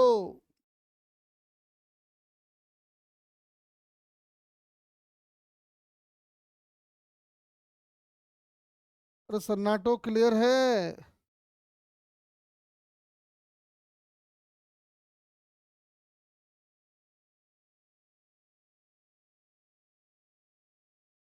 अब चल एक अच्छा डेरिवेशन करा देता हूँ, चल काम आएगा तो अच्छी बात है, नहीं काम आया तो कोई बात नहीं। देख क्या है डेरिवेशन, ध्यान से सुनना।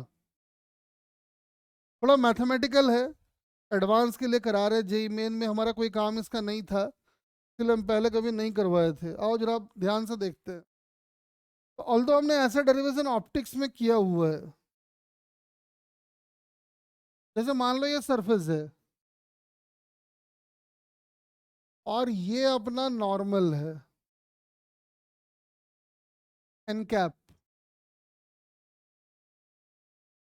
एक बॉडी आता है वी नॉट वेलोसिटी लेके, तो हिट करता है, या फिर उसको एक काम करते हैं, इसकी वेलोसिटी का नाम v1 कर देते हैं। आया, मारा टक्कर, टक्कर मारने के बाद चला गया इधर। मान लेते हैं वेलोसिटी हो गई v2। हमको v2 चाहिए in terms of v1 and e and n। Express v2 in terms of v1 n cap and e। Try करो जरा।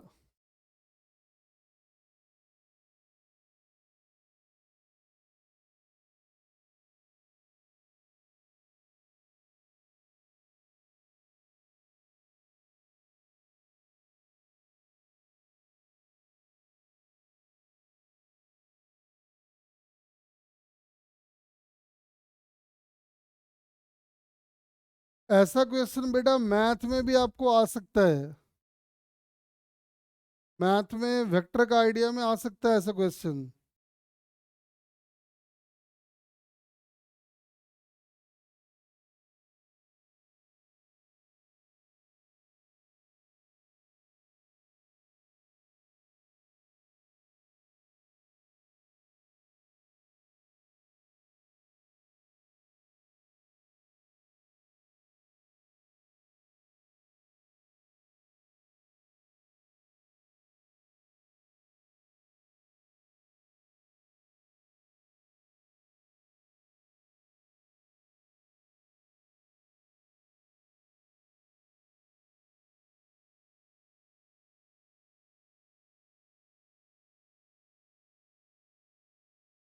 बताओ जरा क्या करेंगे।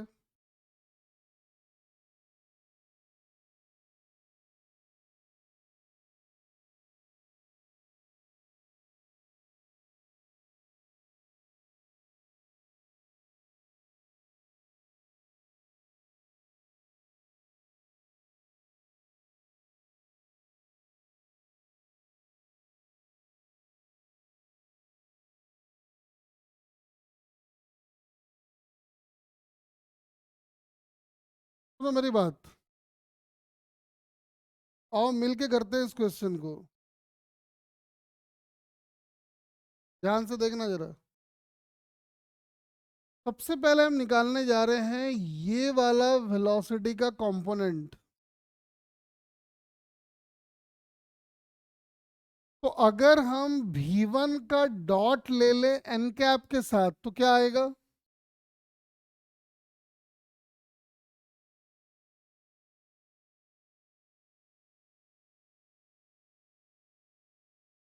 v1 का अगर हम डॉट ले ले एन कैप के साथ तो क्या हमको v1 का y वाला कंपोनेंट मिलेगा लेकिन माइनस में? बोलो जरा। ये आपको वेक्टर में भी काम आएगा। हम कह रहे हैं कि v1 में अगर हम एन कैप के साथ डॉट ले ले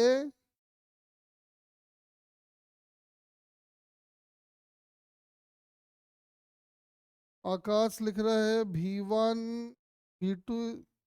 नहीं बेटा उल्टा कर दिया क्या तूने? हमको v2 चाहिए था in terms of v1।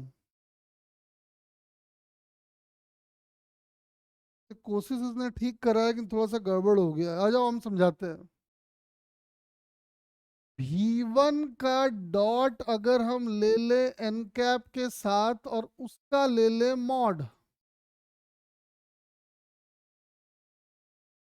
v1 का अगर हम डॉट ले रहे हैं एन कैप के साथ और उसका मॉड तो ये हमको कौन सा कंपोनेंट ऑफ वेलोसिटी देगा जी?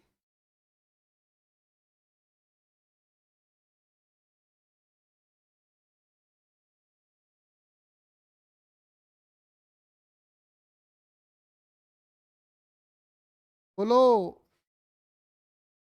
ये हमको वेलोसिटी v1 के y कंपोनेंट का मॉड देगा। और चूंकि ये नीचे है तो हम इसमें माइनस से मल्टीप्लाई कर दिए और एन कैप से भी मल्टीप्लाई कर दिए। ये मेरा आ गया v1 का नीचे वाला कंपोनेंट। बोलो।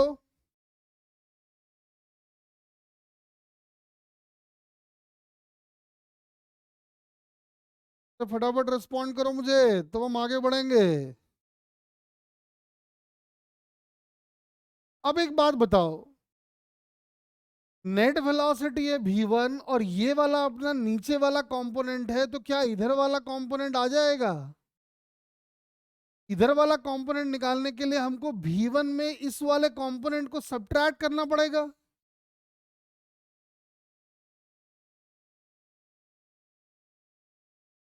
बोलो।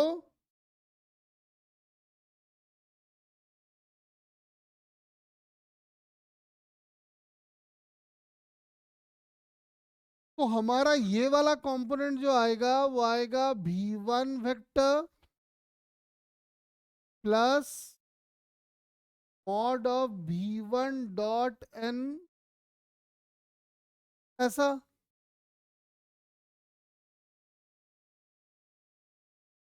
यहां तक क्लियर हो गया सबको? अब जैसे ही टक्कर मारेगा अपने को पता है ये वाला वेलोसिटी जो है वो हो जाएगा रिवर्स और साथ में ई टाइम्स हो जाएगा मल्टीप्लाई। यानी ये वाला हमारा बन जाएगा। अब चूंकि को दिखाई नहीं पड़ रहा होगा आपको, एक मिनट। तो ये वाला जो कंपोनेंट आएगा अपना ये बन जाएगा E times of mod of one dot N और ये एन कैप। हाँ जी बता दीजिए।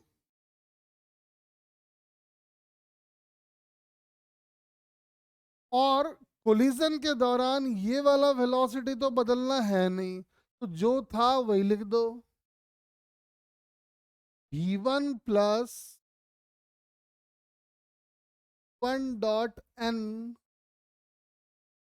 N cap. अब एक बात बताओ, मुझे ये पता है तो क्या हम v2 निकाल सकते हैं? तो हाँ, v2 can be written as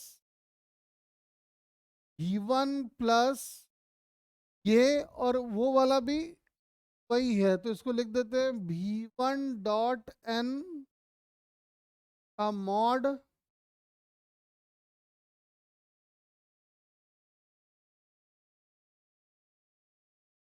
ये कितना आ गया, 1 + e हो गया ना, और ये आ गया ऐसा। बड़ा अच्छा क्वेश्चन है जेई एडवांस के लिए। अरे बोलो अगर क्लियर है तो।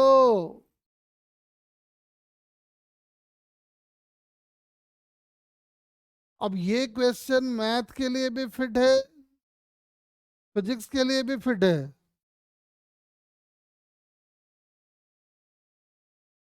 अरे बोलो अगर समझ गए तो मेरे सन्नाटो।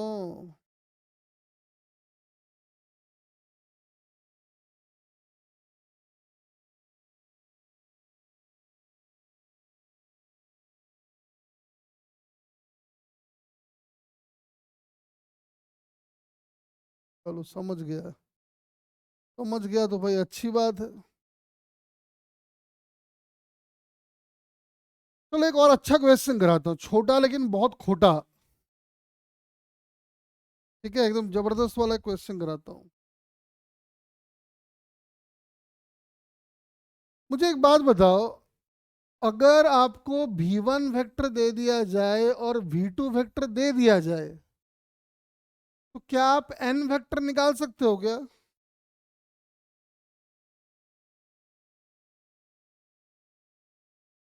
आपको अगर हम v1 वेक्टर v2 वेक्टर दोनों दे दें तो क्या आप n वेक्टर निकाल सकते हो क्या? निकलेगा तो कैसे बताओ जरा।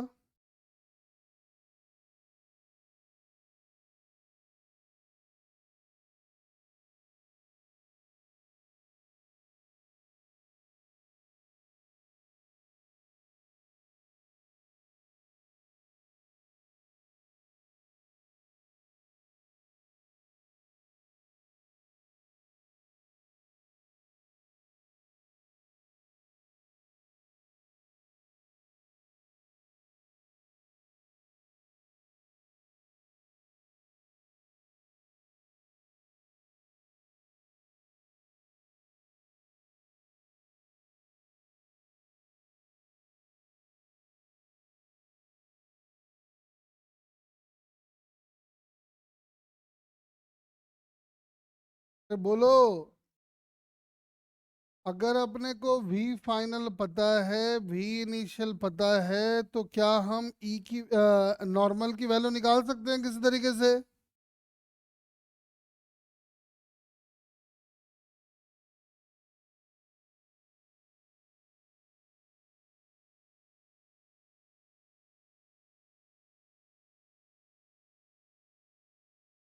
नहीं निकाल सकते हैं?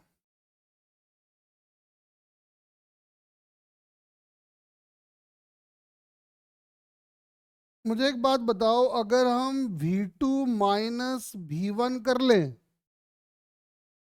तो v2 माइनस v1 वेक्टर आएगा किधर?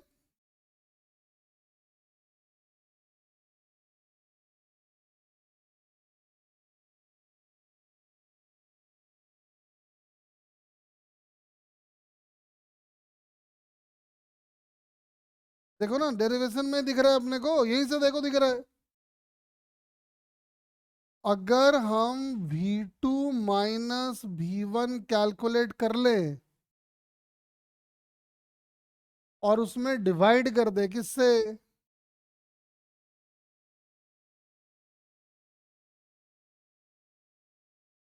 v1 डॉट n के मॉड से और 1 + e से, अपने को ये मिल जाएगा।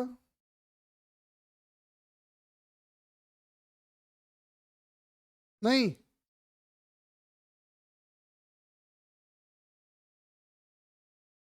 नहीं क्या कह रहे हो तुम लोग, मतलब v2 माइनस v1 अगर निकालेंगे तो n क्या पाएगा?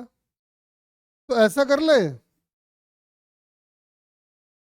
कि v2 minus v1 divided by v2 minus v1 का मॉड, ये क्या रिप्रेजेंट करेगा?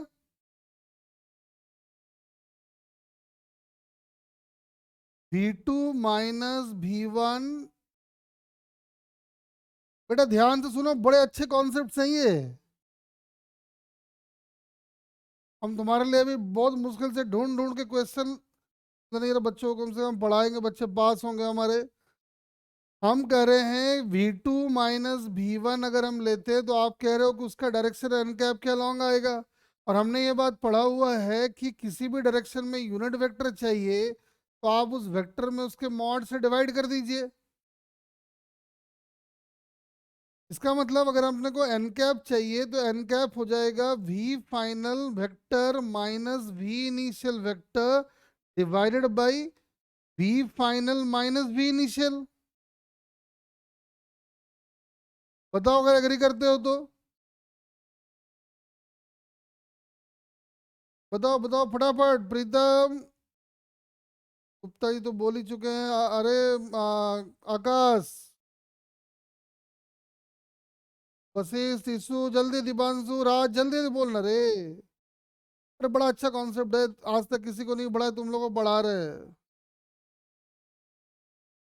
तो अब मैं एक क्वेश्चन दे रहा हूं, मुझे बताना। बहुत एक्सीलेंट क्वेश्चन है ये, सुनो। ऐसे करके दो बॉडी बना लो।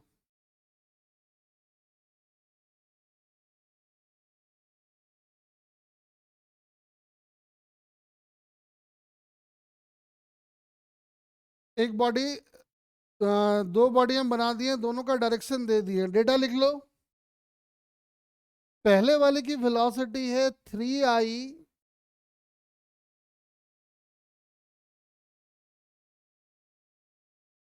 Plus 4j plus k।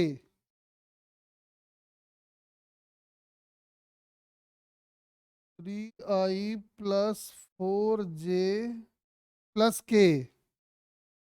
और जो दूसरे वाले की वेलोसिटी है वो है I minus 2j minus 2k।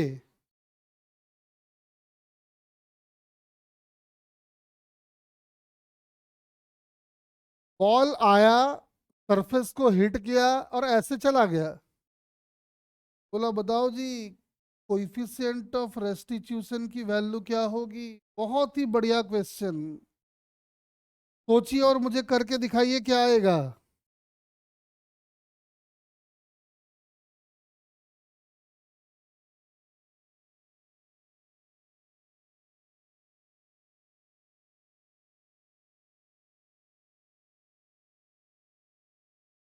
Excellent question है ये। अगर मुश्किल क्वेश्चन आता है जेई में तो ये उसका बड़ा अच्छा एग्जाम्पल होगा।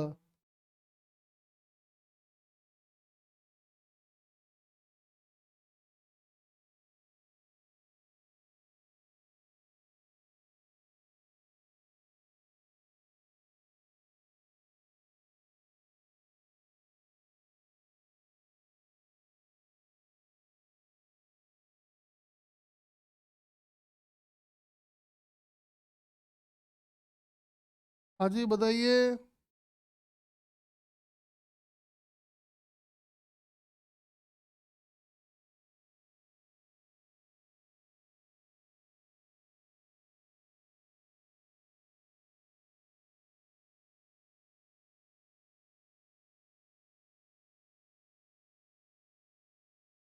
कह रहा है बॉल आया, सरफेस को हिट किया, चला गया। वी फाइनल मालूम, वी इनिशियल मालूम, अपने को कोएफिशिएंट ऑफ रेस्टिट्यूशन चाहिए।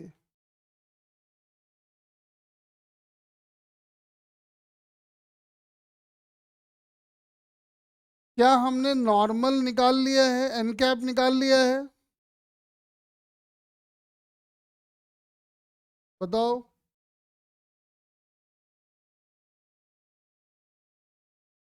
क्या v final minus v initial by उसका मॉड करके हमने एन कैप निकाल लिया है?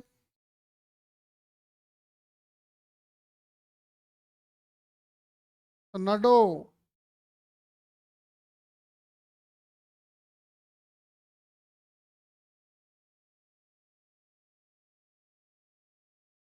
तो मेरे नन्हे मुन्ने प्यारे बच्चों, आप जो लगाते हो भी फाइनल भी या v is equal to e times of u, ये v और u वो वाली वेलोसिटीज हैं जो सरफेस के एकदम परपेंडिकुलर होती हैं। तो सरफेस के परपेंडिकुलर वाला कंपोनेंट निकालना है तो v फाइनल का डॉट ले लो n कैप के साथ, और v इनिशियल का डॉट ले लो n कैप के साथ।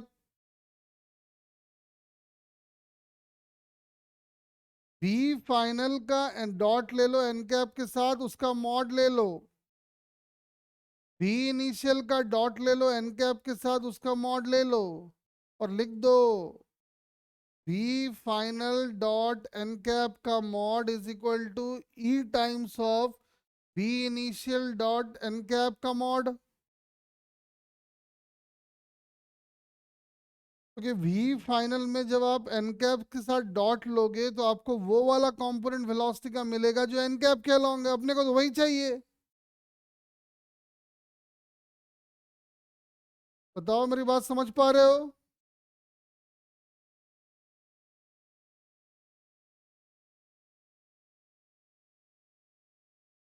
अरे बताओ प्रीतम, बात समझे करना क्या है पहले।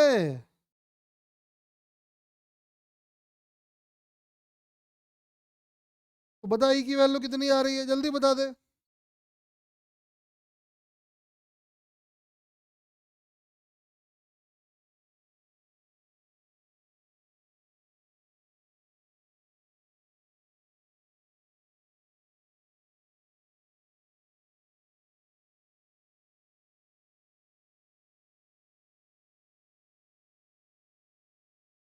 सबसे पहला काम तो हमने ये किया कि v फाइनल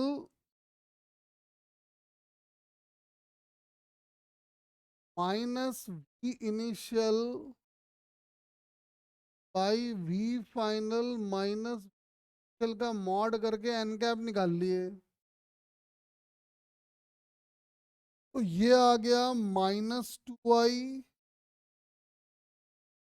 -6 -3k। फिर उसका मॉड भी लेना पड़ेगा अपने को, तो मॉड कितना आ गया बोलो? 7 आ जाएगा ना, आंसर आ गया। एन कैप निकल आया। अब ई की वैल्यू को हम लिखेंगे v final dot N cap का mod by v initial dot N cap का मॉड। तो v फाइनल का जब हम डॉट लेंगे एन कैप के साथ, मतलब इसका इसका डॉट लेना पड़ेगा, बताओ क्या आएगा? -3 और हो गया +12, 7 को तो छोड़ ही दो नीचे वाला, और +6 का मॉड। नीचे आ जाना है इसका और इसका, तो आ जाएगा -6 -24 -3 का मॉड। 7 तो दोनों में आता है इसलिए छोड़ दिए हैं। तो ये हो गया 18 और 3 यानी 15, तो यही हो गया। नीचे कितना आ गया देख लो, कितना आ रहा है देखो।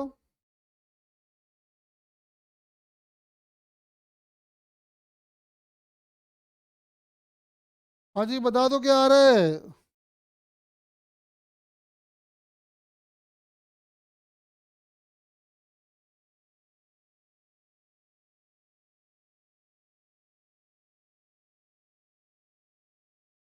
हाँ सॉरी सॉरी सॉरी, मैंने यहाँ गलत लिख दिया ना, ये वाला 2 होगा। जब इसका डॉट लेंगे इसके साथ तो -2 आ रहा था ना। हाँ ठीक कह रहे हो, आंसर आ जाएगा ये वाला। बहुत ही बढ़िया कॉन्सेप्ट है बेटा, ध्यान रखें। ऐसे क्वेश्चन जेई एडवांस में जरूर आ सकते हैं। तो आज बेटा यहीं पे क्लास एंड कर रहे हैं। देखो हम एक बात बता रहे हैं, हम आपको अभी 11th का काम कराएंगे पूरा।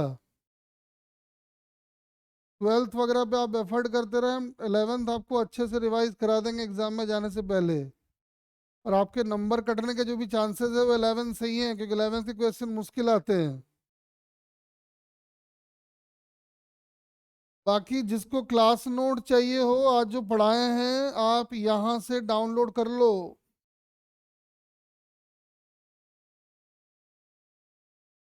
अभी स्क्रीन पे आपको एक बार कोड दिखाई देगा, उस बार कोड से आप इसको डाउनलोड कर सकते हो।